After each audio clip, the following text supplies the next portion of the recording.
Olá, irmãos queridos, bem-vindos à nossa partilha. Seja bem-vindo aqui na comunidade Bom Pastor. Estamos juntos para mais uma partilha entre irmãos. Seja muito bem-vindo. A gente estava doido para você chegar, para a gente partilhar um pouquinho mais da santa palavra de Deus, que é luz para os nossos passos. Minha irmã Laura Beatriz, tudo bem? Tudo certinho? Tudo na alegria do Espírito Santo e nesse calor bendito. Carioca. Especial nesse início de primavera. Ai, foi boa a peregrinação? Pois é, estamos de volta. Foi. Ai, meu Deus. Mas tudo que é bom acaba, o que é ruim também, né? Então, foi maravilhoso. Nossa, mãe, Laura, só estando lá mesmo, a gente tenta partilhar um pouquinho mas o senhor na partilhou internet, bem, né, bom. e tal. Mas são experiências muito especiais e tomara que agora caia tudo no coração. A gente tem que trazer com a gente, né? Para que a gente possa dar frutos agora. Lá em Alençon, que foi a cidade onde Santa Teresinha nasceu, quem está cuidando do santuário são as irmãs Carmelitas Mensageiras do Espírito Santo. São irmãs brasileiras. A congregação foi fundada aqui. Pois é. Estão lá? Estão lá, umas irmãs jovens, animadíssimas. E achei bonitinho porque a irmã que nos recebeu, logo no comecinho, disse: que bom que vocês estão fazendo uma peregrinação. Aí ela disse assim: eu li um dia no livro que peregrinar significa rezar com os pés. E é verdade, né? Ai, que bonito. Então você caminha e o seu caminhar, o seu buscar, o seu ir a um lugar especial para se conectar com Deus, no fundo tem sentido, porque é uma forma de oração, porque é um desejo que você está expressando a respeito de Deus. Então, esse rezar com os pés cansa, mas é muito legal e, para mim, foi uma experiência muito, muito revigorante da alma. Então, vamos nós agora. Agora o negócio é voltar para casa e dar fruto. E as partilhas foram muito boas, Padre Antônio, que o senhor a gente pôde acompanhar junto e viver um pouquinho junto o que o grupo, viveu em cada um daqueles lugares tão bonito. A nossa igreja, com tantos testemunhos, alguns daqueles santos eu não conhecia, Padre Antônio, eu nunca tinha ouvido falar, fiquei encantada com cada um deles, aquela Santa Maria, aquela freira que é Beata Maria do Divino Coração. Que nome lindo!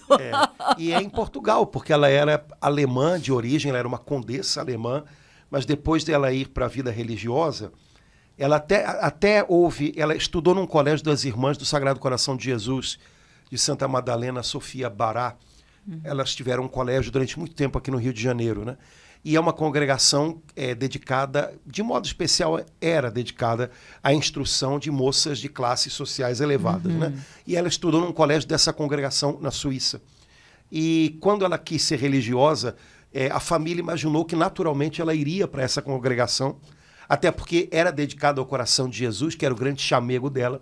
Mas ela conheceu a congregação das Irmãs do Bom Pastor, que é uma congregação que trabalha com a recuperação de mulheres em risco social, de modo especial mulheres que tinham caído na prostituição, e ela desejou essa congregação. Ela queria servir as mais pobres, né? E ela acabou sendo mandada para Portugal.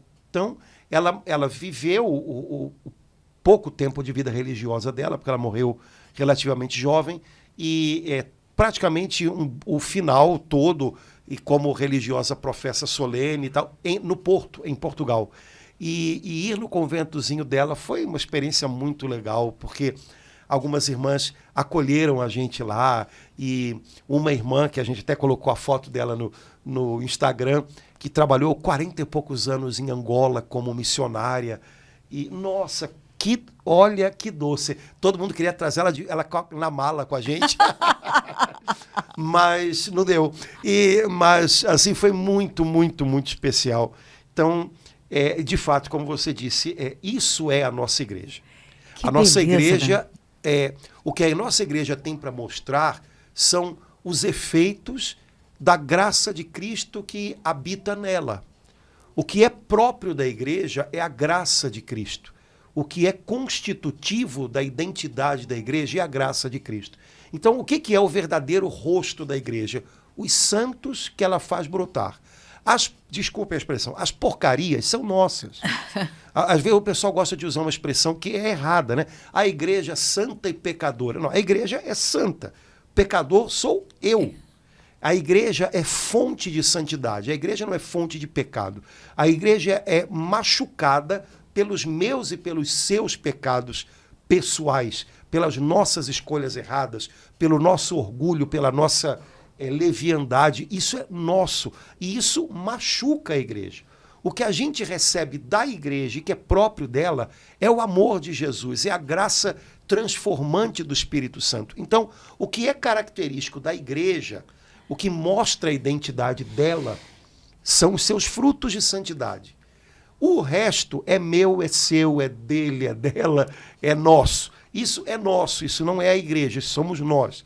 E isso machuca a igreja. Tanto é que dizem que uma vez um repórter fez uma entrevista com Santa Teresa de Calcutá e perguntou para ela o que a senhora mudaria na igreja. Eu sei a resposta. Né? E a resposta dela, o que eu mudaria na igreja? Eu.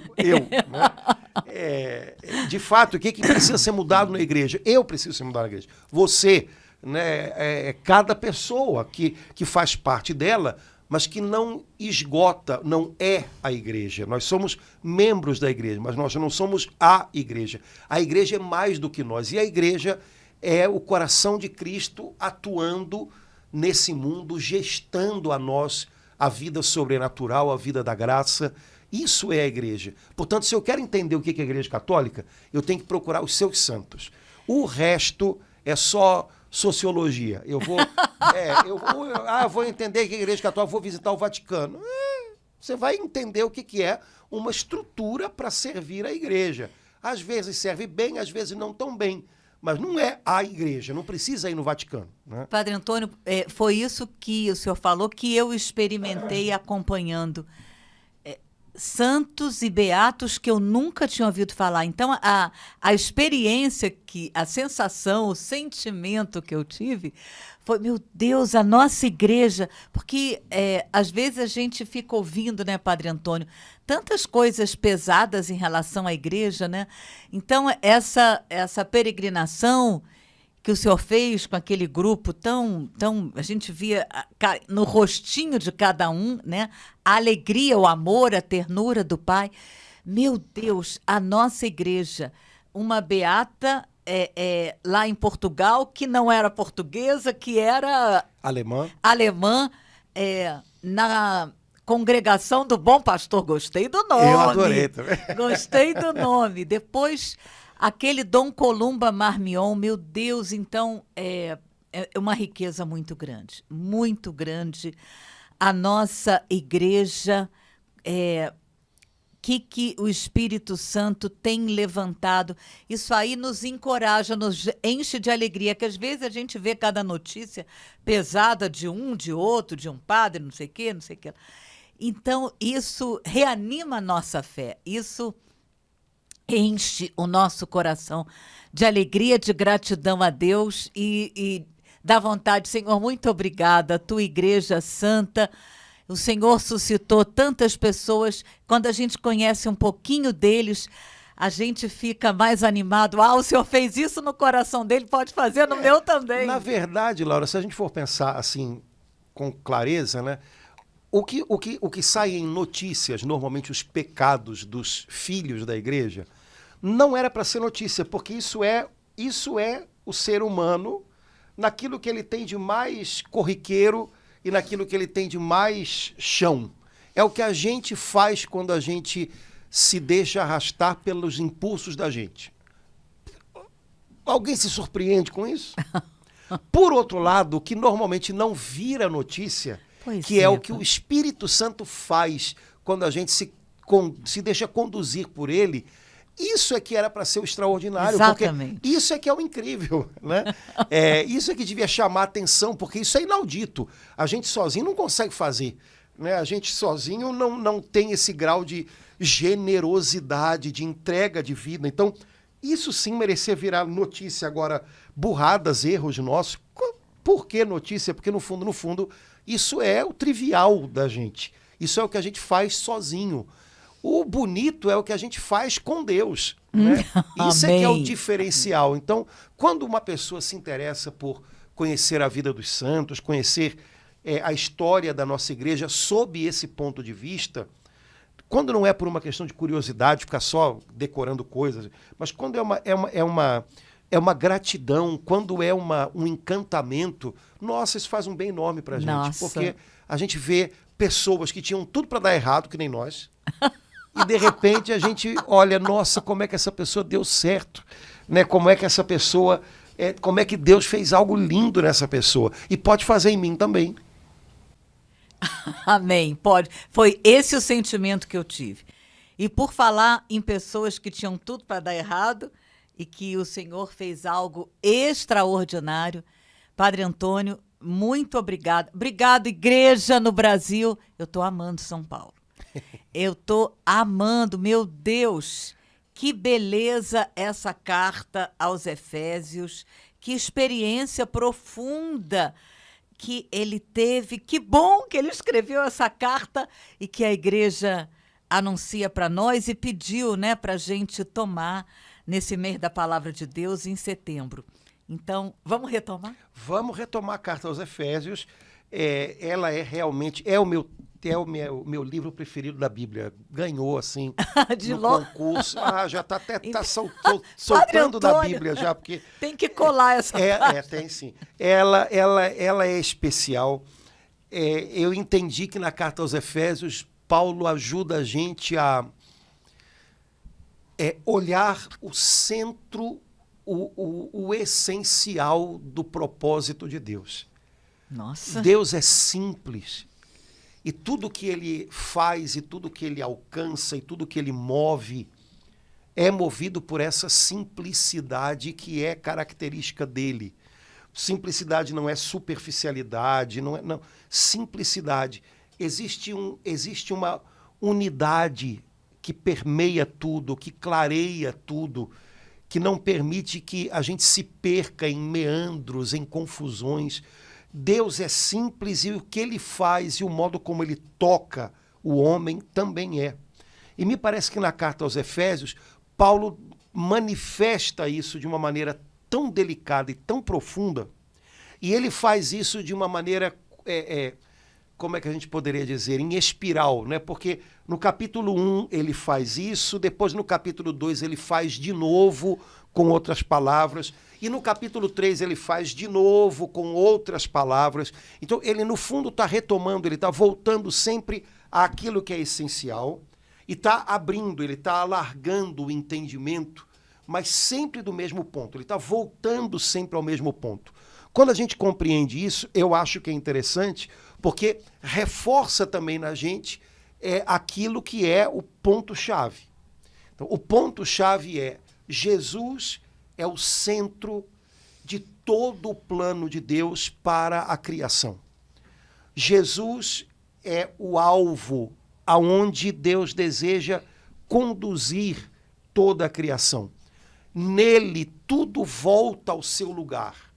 Nele tudo é recomposto, tudo é reordenado. Nele tudo volta a ser como Deus sonhou no princípio. Nele tudo que estava dilacerado, tudo que estava quebrado é reconstituído. Os homens que estavam dispersos, que estavam em inimizade, eles se reencontram em Jesus.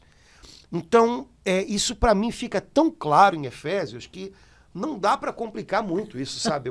E aí Paulo depois tira as consequências disso. Mas capítulo 1, capítulo 2, capítulo 3, a impressão que eu tenho é que todo o tempo ele está voltando a esse mesmo ponto, para que isso fique luminoso dentro da gente, como um sinal assim, sabe? Olha, o caminho é por aqui, anda por ele, né? E o caminho é qual? É Jesus, né? Por ele, para ele, tudo foi feito. Né? Ele recompõe tudo, ele refaz tudo, ele leva tudo ao propósito inicial, ele eleva ainda mais, porque Jesus não só nos faz voltar ao propósito inicial do Pai, como ele aprimora, vamos dizer assim, a nossa capacidade de receber o que há no coração do Pai. Jesus dilata o nosso coração e nos leva se tornando nosso irmão, nos leva a um nível de intimidade com o nosso Criador que seria inimaginável. Quer dizer, é graça imensa de Deus aquilo que nós recebemos em Jesus. Então, voltamos todo o tempo para Ele, todo o tempo para Ele. Lembrando que, para nós cristãos, o que caracteriza um cristão? Bom, muita gente já escreveu altos livros sobre isso, né? O que é o cristianismo, né? Não vou entrar nessa, né? Mas, no fundo, o que caracteriza um cristão é, de repente, ser alcançado por Jesus Cristo e descobrir que Ele é o centro de tudo. E nele nós temos acesso a Deus, nele Deus nos alcança, Ele é quem recompõe todas as coisas. Na nossa linguagem cristã, isso tem um nome: salvação. Ou seja, tudo que foi perdido ao longo da história, Ele reencontra e refaz. Tudo que estava perdido dentro da gente, Ele reencontra e refaz. Isso é um cristão, né? Para um cristão, Jesus Cristo tem o lugar de primazia. O que é um não cristão? Um não cristão pode ser até alguém que admira Jesus, mas que não reconhece para Jesus esse lugar de primazia. Que não entendeu que Jesus é a chave que abre tudo. Abre tudo. Abre o conhecimento de Deus, abre o conhecimento de nós mesmos. Portanto, me parece que isso é o básico do básico, né? O que é um cristão? É alguém que descobriu que em Jesus eu compreendo tudo. Nada pode suplantar, nada nem ninguém pode me dar algo que eu não encontre em Jesus. Ele é o alvo, Ele é o motivo. Então, vamos lá, Laura, vamos lá, capítulo 3.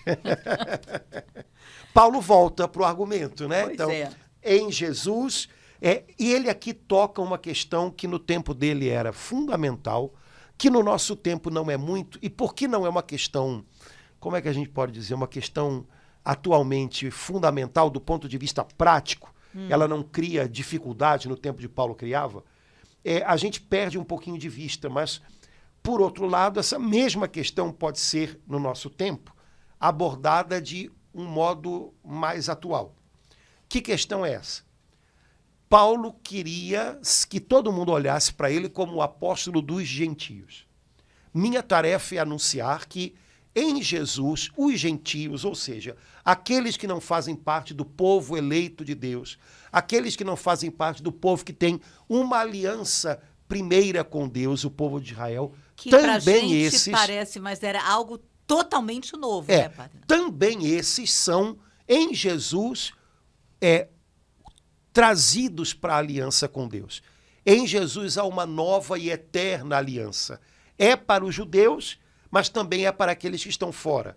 Então, o plano original de Deus para o povo de Israel, que é ser luz para as nações, que é ser instrumento para que os povos conheçam o único Deus vivo e verdadeiro, Jesus realizou esse plano. Ele concretizou, ele levou à plenitude o plano de Deus. E em Jesus, também os gentios têm acesso a Deus, o mesmo acesso, todos, judeus e gentios, entramos em comunhão, em nova aliança com Deus, acolhendo Jesus, crendo em Jesus como nosso Messias, o Messias de Israel, e como o novo Adão, aquele que dá origem a uma nova humanidade. Isso no tempo de Paulo era uma coisa para os judeus e era uma coisa para os gentios. Porque todo o Antigo Testamento, o povo eleito era... O povo de Israel era tão cioso de que eles tinham uma missão especial que em algum momento eles pensaram assim, temos que guardar o que Deus nos deu, e como é que vamos cumprir essa missão? Não sabemos. Deus vai se virar para fazer isso acontecer. E aí eles acabaram se fechando neles próprios. Os gentios, por outro lado, olhavam para os judeus vendo algo tão distante, algo que, bom, é para eles. Eles têm algo que é deles, que não cabe a nós. E, de repente, Paulo diz, olha, é para todos. E Israel, sua missão, Jesus realizou, viu? Pronto, né? Pronto, literalmente. Quer dizer, o plano foi colocado em marcha, está em atuação e não volta atrás. Ponto. Bom, isso era um problemão, porque os judeus estavam acostumados a pensar que, para salvaguardar o que Deus havia lhes dado, eles tinham que se segregar dos outros. Então, eles empurravam o tempo inteiro os gentios para fora. E os gentios, por sua vez, não imaginavam que o que importava aos judeus importasse a eles. E Paulo vem dizer, olha, Israel, Jesus cumpriu a tarefa, então ele não queria que os judeus deixassem de ser judeus, ele só queria que os judeus, a partir de Jesus, fizessem o que era o trabalho que Deus queria agora. Anunciem a todas as nações. Não tenham medo de quem está fora. E, por outro lado, Paulo dizia aos pagãos, olhem, esse Jesus, que é o Messias de Israel, que é o Cristo, ele é o Salvador de todos, hein? Ele tem algo para vocês também. Altamente novo e assustador, né? E isso trouxe consequências práticas para todo mundo. Essa questão é a questão que, no fundo, permeia todo o Novo Testamento. Uhum. Sem isso na cabeça, você não entende muita coisa dos evangelhos, você não entende nada das cartas de São Paulo e por aí vai. Essa questão hoje para a gente não é tão complicada, porque aos poucos a igreja foi se tornando uma comunidade muito mais de pessoas de origem gentia, ou seja, que não são de origem judaica, do que era naquele tempo. Então, eu e você somos gentios. Isso perdeu um pouco a dramaticidade. Mas hoje, isso tem de novo uma certa dramaticidade. Por quê? Nós vivemos num mundo que o pessoal gosta de chamar plural. Um mundo de diversidade. Nós somos muito ciosos das peculiaridades de cada região do mundo, de cada lugar do mundo. Ao mesmo tempo que falamos de globalização, hoje nós dizemos, olha, no fundo, não há nada em comum entre os seres humanos, de todos os povos. Cada cultura é diferente, cada cultura é totalmente diferente das outras, não tem nada a ver com as outras. E aí, no nosso tempo, nós cristãos temos que dizer, olha, os homens, é verdade, são diferentes. Os homens, é verdade, têm culturas diferentes, mas esse Jesus que nós anunciamos, ele continua sendo para todos. Isso, para o nosso mundo de hoje, é escandaloso. Uhum. Né? Jesus é salvador dos brasileiros, dos chineses, dos africanos, dos europeus. Mas Jesus, não, para a nossa sociedade que já é pós-moderna, não, também para a pós-modernidade, Jesus é a resposta.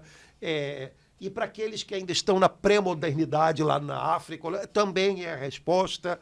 E todas as nossas diferenças, as legítimas, podem ser acolhidas e as que devem ser superadas, porque representam o que há de ruim em cada cultura, podem ser purificadas e transformadas pelo Evangelho de Jesus. Então, o que Paulo disse, e João Paulo II, acho que a gente já comentou isso, adorava usar essa expressão, Jesus é o Salvador de todos os homens e do homem todo. Uhum. Isso a gente precisa continuar dizendo hoje e acreditando hoje. Jesus faz sentido para todos. Onde quer que você fale de Jesus de uma maneira respeitosa com o jeito de ser de cada povo, mas lembrando que, de fato, ele é uma novidade, mas é a novidade que traz vida, que traz paz ao coração do homem. Jesus vai mexer com as pessoas, ele tem esse poder, é dele. Não é uma questão de propaganda, quem faz a melhor propaganda ganha. Não. Ele é poderoso para alcançar corações e povos. E nós precisamos acreditar nisso ainda hoje. Jesus é o Salvador de todos, também daqueles que ainda não o conhecem. Portanto, isso tem que ficar claro para a gente hoje. É uma outra maneira de tratar com a novidade que Paulo está contando para a gente na carta aos Efésios, mas é uma necessidade para outro. Caso contrário, alguém poderia imaginar, bom, eu sou cristão, Jesus me salva. Mas uma pessoa que é budista, Buda, não. Jesus é salvador de todos os que são salvos. Se alguém é salvo lá onde está, mesmo sem conhecê-lo, é porque a graça de Jesus é transbordante. E de alguma maneira o Espírito Santo atua lá onde eu não chego, onde talvez os missionários não chegam. Mas não há nada de vida eterna agindo na humanidade. Não há nada de sobrenatural agindo na humanidade que não seja transbordamento da plenitude de Cristo, da qual todos participamos. Dizer isso, lembrar disso e aproveitar isso como um elan, para nos fazer evangelizar, acho que é algo importante. Eu posso falar de Jesus no lugar mais diferente do meu, mas se eu falo de Jesus de maneira transparente, atento às necessidades do outro, Jesus é capaz de chegar no coração dele. Padre Antônio, então, para viver isso tudo, é que no versículo 14 ele fala: por esta causa eu dobro os joelhos, intercedendo por todos esses que estão distantes, que não conhecem Jesus. Essa passagem tão conhecida, mas de ouvir falar, mas talvez a gente não tenha ainda parado para mergulhar nessa oração que aqui na nossa Bíblia, Ave Maria, súplica para compreender o amor de Jesus Cristo. Nesse momento que ele faz essa oração, se a gente fechar os olhos, a gente pode contemplar São Paulo realmente prostrado, orando por todos aqueles, né, que estão totalmente afastados, né, que não têm chance ainda, né, de conhecer Jesus. E aí ele fala isso tudo que o senhor acabou de falar, né? Vamos pegar cada frase, porque vamos pegar cada bonito frase demais. Primeiro, Paulo está mostrando para a gente aqui como ele orava. A gente estava comentando antes de entrar aqui, né, que seria maravilhoso a gente fazer, quem sabe fazer por aqui mesmo, um estudo bíblico com as passagens do Novo Testamento em que Paulo diz: eu oro, eu peço, eu louvo. Eu suplico, eu intercedo, eu clamo. Porque Nossa, é a maneira como um apóstolo reza. E me parece que é uma boa maneira da gente aprender a rezar, porque a gente às vezes se gasta nas nossas orações com coisas que não precisavam de tanto tempo. E a gente às vezes se perde daquelas que são mais essenciais, né? Então, Paulo diz: por esta causa, dobro os joelhos em presença do Pai, ao qual deve a sua existência toda a família no céu e na terra. Então, primeiro, ele ora ao Pai. Ele ora de joelhos dobrados ao Pai. E ele dá uma característica do Pai Celestial. O Pai Celestial é a origem de toda a família no céu e na terra. Aí eu leio dessa maneira: o povo de Israel é a família de Abraão. Então o Pai Celestial está na origem dessa família. Mas todas as outras famílias da terra, é o que Paulo diz, também devem a ele a sua existência.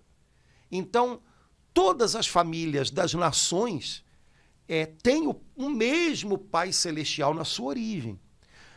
Quando o homem foi expulso do paraíso, Deus retirou do homem muitas bênçãos que ele havia dado ao criá-lo. Por exemplo, a igreja afirma que o homem tinha recebido muitos dons préternaturais, ou seja, dons que vão além daqueles que hoje nós temos por natureza. E esses dons foram tirados de nós. O modo como o homem era capaz de, por exemplo, conhecer. A inteligência do homem era muito mais primorosa. Isso foi toldado pelo pecado e Deus permitiu até como um limite, né, para o uso da nossa inteligência que estava ferida pelo pecado. E por aí vai. Mas houve uma bênção que Deus nunca tirou de cima da humanidade. A bênção que ele deu ao homem e à mulher se unindo em matrimônio. Essa bênção foi a bênção que nunca foi tirada. A bênção para permanecer juntos e gerar vida para encher a terra. Então, toda família no céu e na terra tem no Pai Celestial a sua origem. Agora, existe uma família no céu? Existe. Ali em Efésios 2, Paulo disse: a igreja é a família de Deus. Então, existe uma família que é maior do que a família natural de Abraão, que era o povo judeu. Existe uma família que se faz de gente das famílias de todas as nações. É a família de Deus, a igreja, que já tem habitantes no céu, que ainda tem habitantes na terra. Então, o Pai Celestial é a fonte da existência de toda a família no céu e na terra.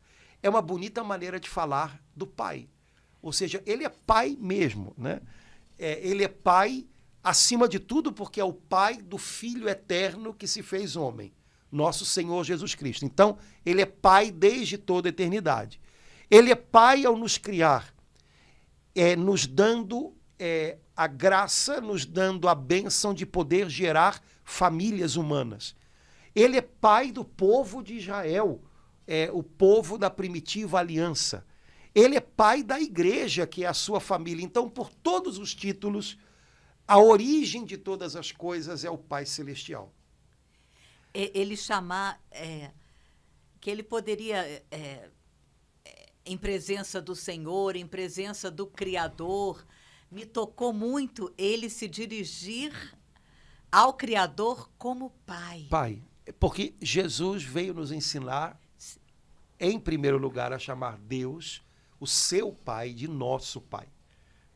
Deus é Trindade, Pai, Filho e Espírito Santo.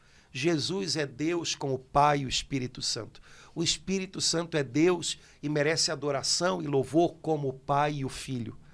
Mas a segunda pessoa da Trindade, o Filho, se fez nosso irmão, assumiu a nossa natureza humana, e com coração humano, e com voz humana, e com mente humana, ele viveu aqui na Terra como filho.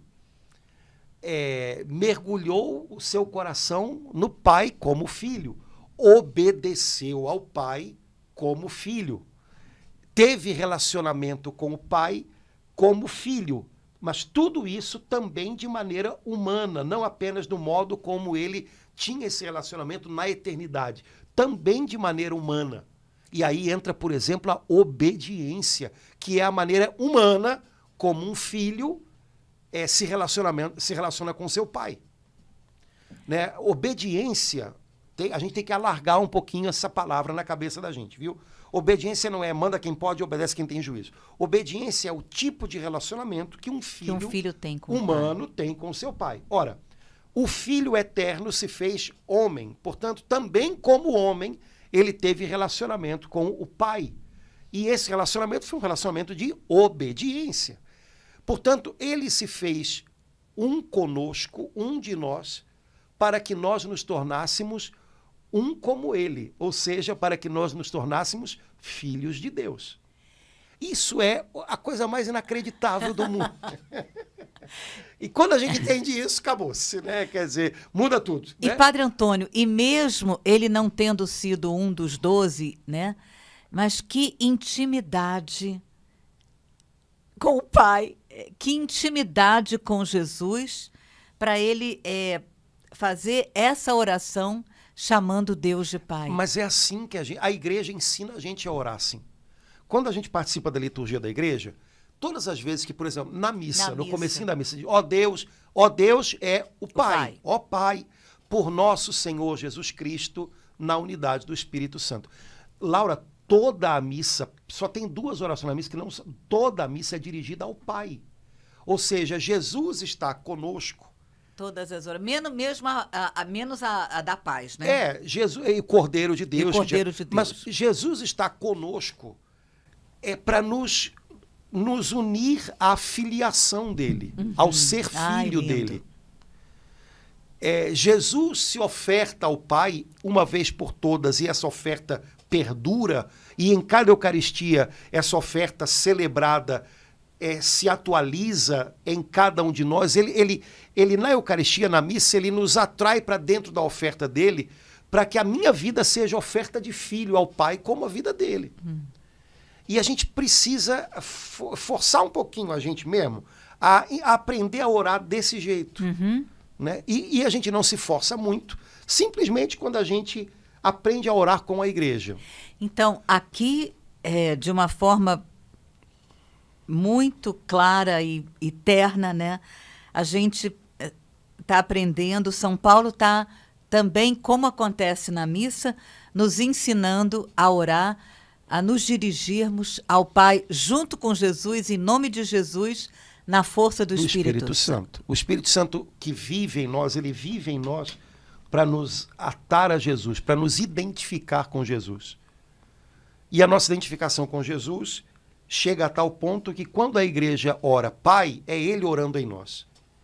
E quando a igreja ora Pai, é a igreja confiando que a sua voz chega ao coração do Pai unida à voz de Jesus. Ressoa em uníssono com a voz de Jesus. E essa é a tarefa do Espírito Santo, é nos unir de tal maneira a Jesus que a gente se identifique com ele. Né? E identificar-se com Jesus é, em primeiro lugar, ser filho. Né? Então é disso que Paulo está falando. Então vamos continuar, senão não acaba. Aí ele diz assim, eu dobro os joelhos diante do Pai, versículo 16, para que? Então, o que ele pede na oração?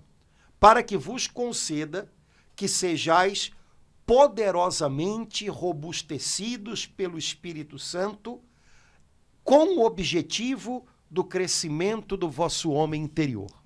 Então, eu disse essa frase inteira, mas só cortei uma coisa em outra para ficar mais clara. Né? Uhum. Então, eu oro para que o Pai conceda que vocês sejam robustecidos pelo Espírito Santo, para que o homem interior, ou seja, para que essa identidade íntima de filhos de Deus que vocês carregam, para que ela cresça e tome conta da vida de vocês. Então, primeira coisa que eu acho legal é a palavra robustecidos, né? Porque uma pessoa robustecida é diferente de uma pessoa raquítica. Então, Paulo pede que vocês sejam de tal maneira alimentados pelo Espírito Santo, que vocês estejam robustecidos, fortalecidos pelo Espírito, para que o homem interior, para que essa identidade nova que vocês receberam de Jesus, para que ela se estabeleça em vocês e ela se fortifique em vocês e ela tome conta, ela cresça na vida de vocês. Padre Antônio, eu senti assim uma profunda compaixão em São Paulo, orando assim, dessa forma, como que para ele orar assim é porque ele via que sem isso a gente parava no tempo e no espaço, a gente poderia começar uma vida na graça, não sei que experiências ele teve, mas para ele orar dessa forma, com essas palavras, eu sinto que ele está assim, clamando, suplicando com muita compaixão, se eu não for a cada dia robustecida pelo Espírito Santo, eu vou ser robustecida de outros espíritos. Ou vou parar no meio do caminho, ou vou realmente afundar. É assim que eu estou enxergando. Fica raquítico espiritualmente. Paulo, pelo que ele fala, a gente às vezes tem a tendência a idealizar um pouquinho demais da conta a comunidade cristã primitiva, né?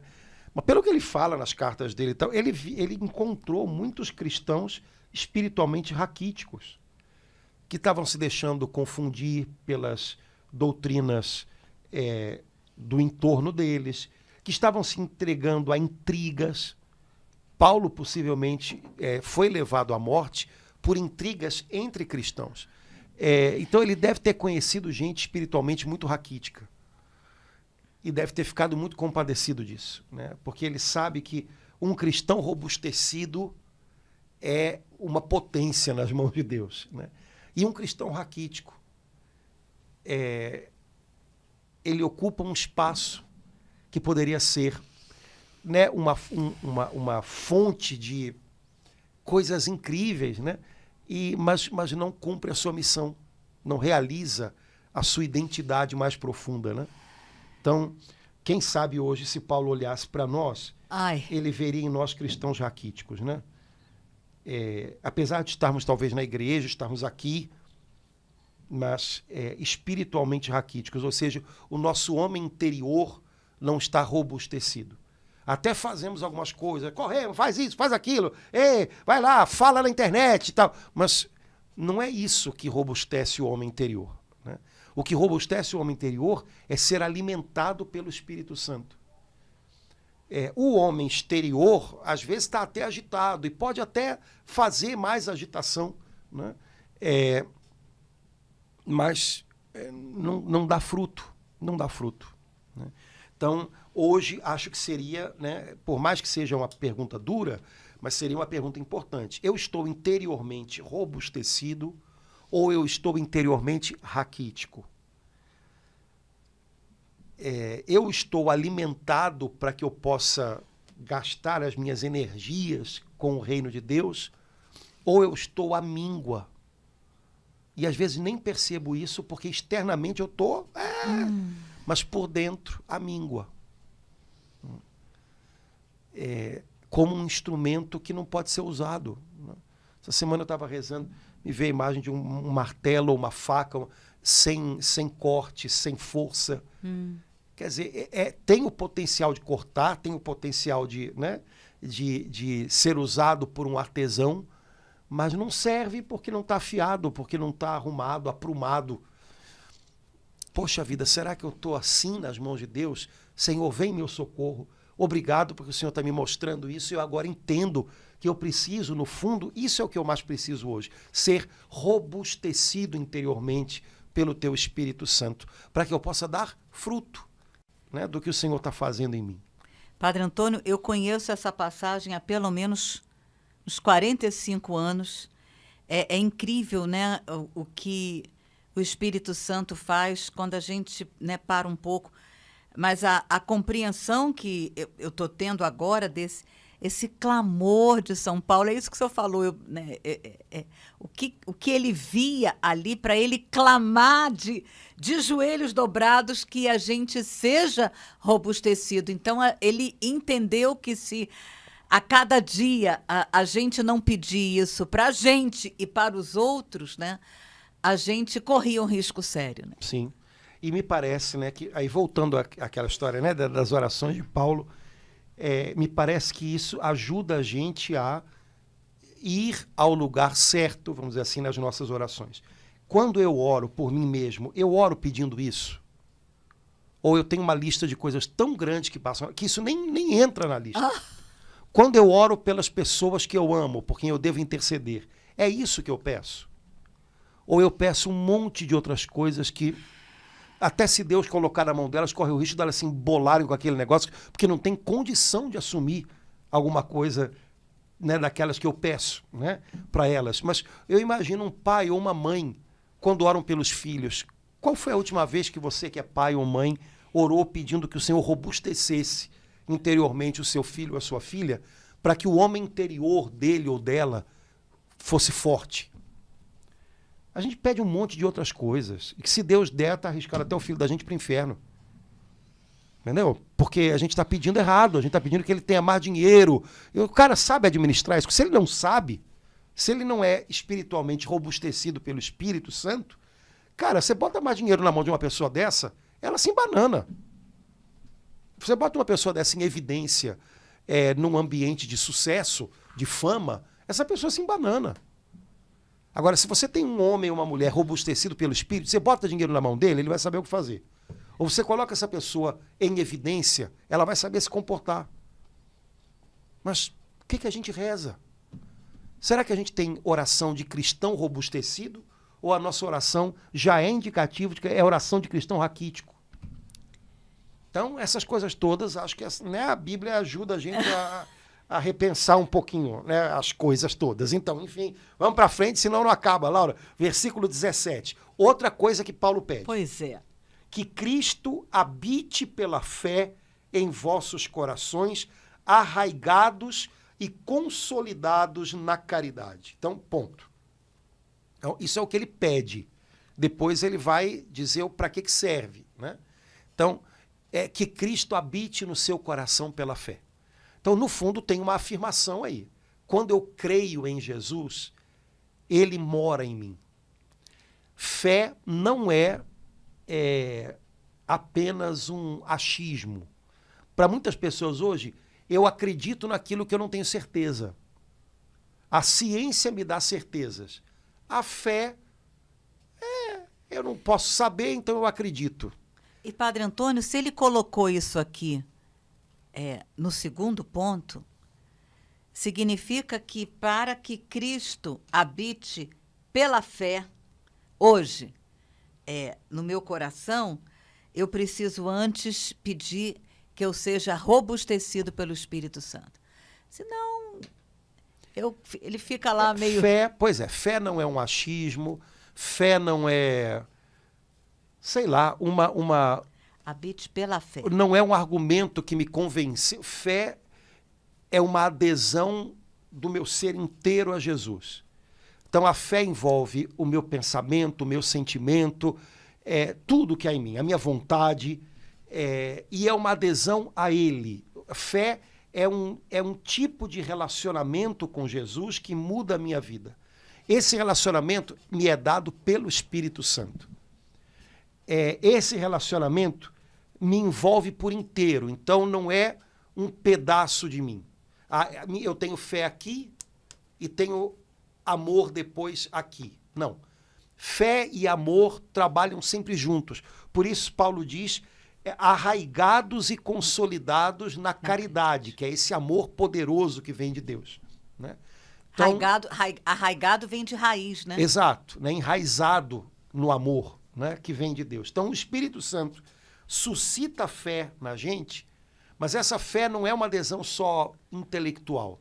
Essa fé faz com que eu adira, né, a Cristo, dando o meu consentimento a Ele, o consentimento da minha razão a Ele. Eu compreendo que Ele é o Filho de Deus, eu compreendo que Ele é o meu Salvador, eu compreendo que Ele me alcança pelo seu Espírito hoje, e ao mesmo tempo eu não só compreendo, mas eu sou envolvido por isso, e isso toma um lugar de relevo na minha vida. Isso é amor, isso é caridade. Eu compreendo e sou arrastado a isso. Né? E eu me toquei muito com esse habite pela fé, que Cristo habite pela fé, porque eu posso acordar amanhã e no meu coração habitar um terrível desânimo, uma tristeza, um mal-estar, e então que Cristo habite pela fé. Pela fé a gente ultrapassa tudo isso, né? Pela fé a gente tem essas coisas todas, mas não para nelas. Para não dar a impressão de que não para pela nela. fé eu não vou acordar mal um dia, eu não vou... Não, pela fé, o meu sentimento não me paralisa, certo? Então, pela fé que traz Cristo a mim, porque Amém. Crer em Jesus é aderir a Ele, e quando eu adiro a Ele, Ele vem a mim, né? Fé não é só, tá. Não, fé Ele veio. Ele veio e eu acolho por inteiro. Ela ilumina a minha inteligência e ilumina a minha vontade.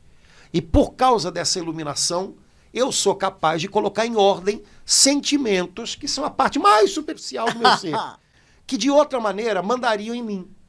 Mas que dessa vez, não, eu estou aqui, fazer o quê? Queria sentir outra coisa, mas hoje não está dando, mas eu não vou ser movido por isso.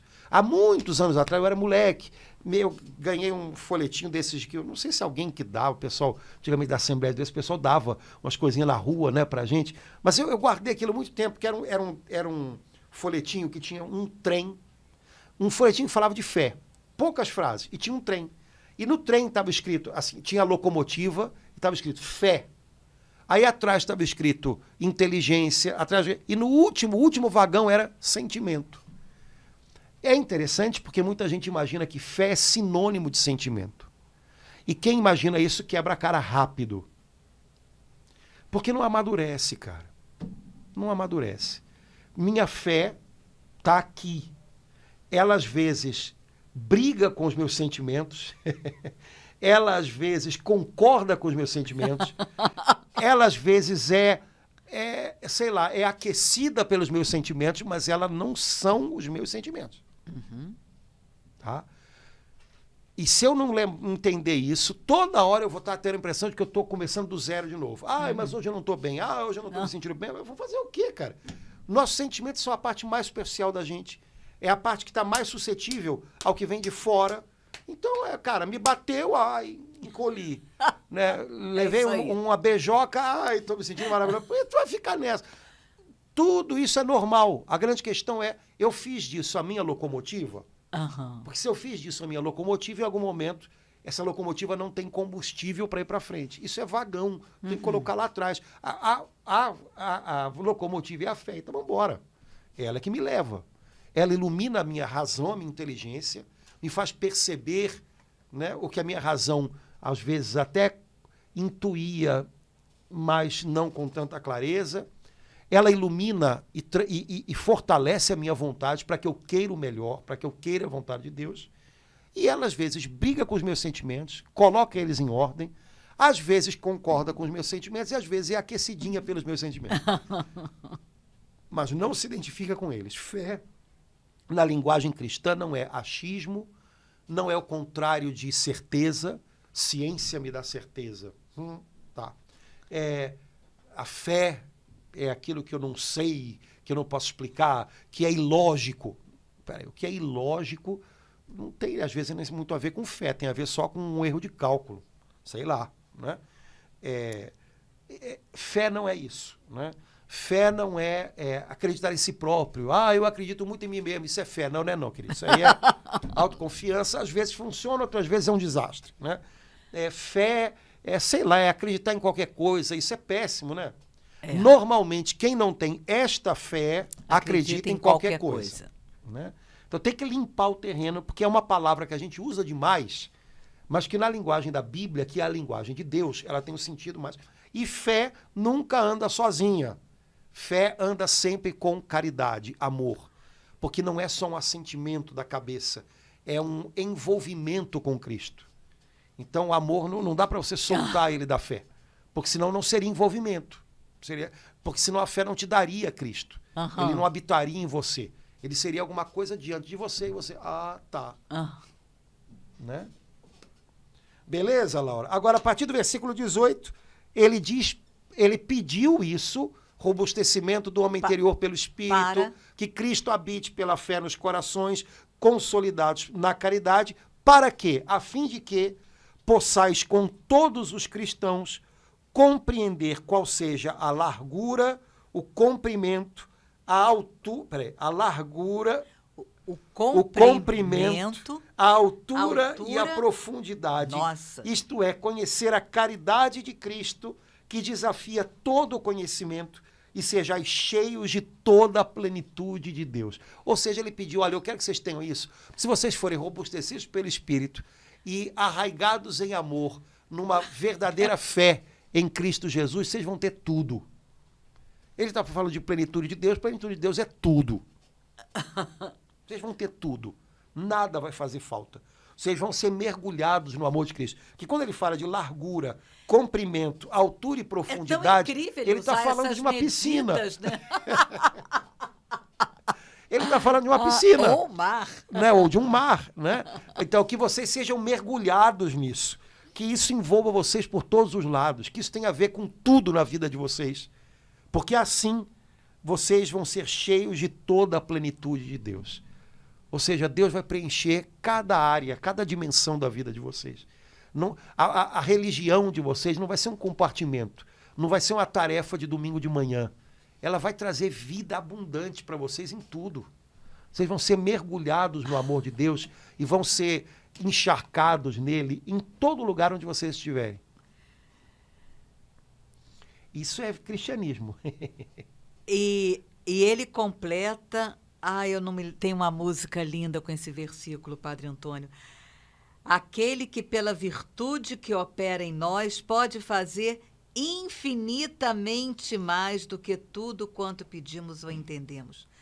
Meu Deus, esse versículo, esse finalzinho desse clamor, dessa oração, que São Paulo, depois de tudo que ele fala, ele ainda vem confirmar, ratificar, dizendo, olha, aquele que, pela virtude que opera em nós, ele pode fazer infinitamente mais. Isso dá uma coragem, isso aumenta a nossa fé, Padre Antônio. Eu leio essa oração assim.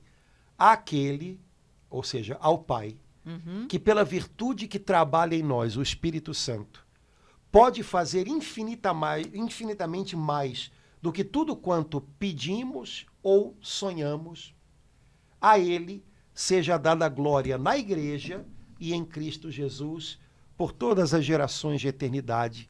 Amém. Amém. Então, ao Pai, que pelo Espírito Santo, que é a virtude, o poder que trabalha em nós, ao Pai, que pode fazer muito mais do que eu sonho, do que eu penso, do que eu planejo, do que eu peço, a Ele toda a glória na igreja, ou seja, em nós se expressa, né, se canta o hino de louvor à glória do Pai, e em Cristo Jesus, por todas as gerações, para sempre, para sempre. Amém. Amém. Né? Isso é que é oração, rapaz. E para que eu vou ficar inventando história se eu posso orar com isso? Né? Às vezes a gente fica, eu não sei o que orar, eu não sei o que pedir. Pega a Bíblia, pô. Né? Você vai ficar inventando, não, vou orar o quê? Aí fica inventando um monte de firula que não tem nada a ver. Ou então fica achando que tem que rezar mas a oração disso, daquilo outro. O pessoal está exagerando na dose. Pega a Bíblia, lê, agora vai com calma, né? Lê e vai tentando acompanhar o que Paulo está dizendo. Você vai chegar no final e vai dizer, uau, que oração foi essa, né? Eu pedi a Deus tudo, que eu seja preenchido por toda a plenitude de Deus. Foi isso que a gente pediu aqui. Então, nossa mãe, uma oração dessa levanta até defunto. Então, a gente tem que entrar nessa onda, nessa vibe, né? De orar com a ajuda dos apóstolos, com a palavra de Deus, que é a terra fértil onde brotou a oração da igreja. Padre Antônio, eu fui lá para aquele momento que São Paulo fez essa oração, porque se ele escreveu isso, é porque ele fez isso com os joelhos dobrados, clamando. E eu nem sei se naquele momento ele tinha ideia de que essa oração iria alcançar a gente em 2023 dessa forma. Valeu, Paulão. Valeu. Rapaz, ajudou, né? Então, mas eu acho que ele imaginava, porque como ele era o apóstolo dos gentios, eu acho que no fundo do coração dele, ele imaginava, isso vai chegar em gente que eu não faço nem ideia. Oh, glória a Deus. Quando a gente abraça a missão que Deus nos dá, os frutos vão muito além da gente, porque a missão é de Deus. Os frutos também. As mãos são nossas, isso aqui passa, mas o que ele faz perdura. Então, sejamos fiéis à missão que ele nos confiou como Paulo. Amém. E a gente vai ver frutos maravilhosos na eternidade. Amém. Infinitamente mais. Exato. Gente, vamos parar por aqui, senão a gente não para. Vamos nós. Laura, um abração. Até a próxima, com a graça de Deus. Gente, um abração. Tchau, tchau. Tchau, irmãos.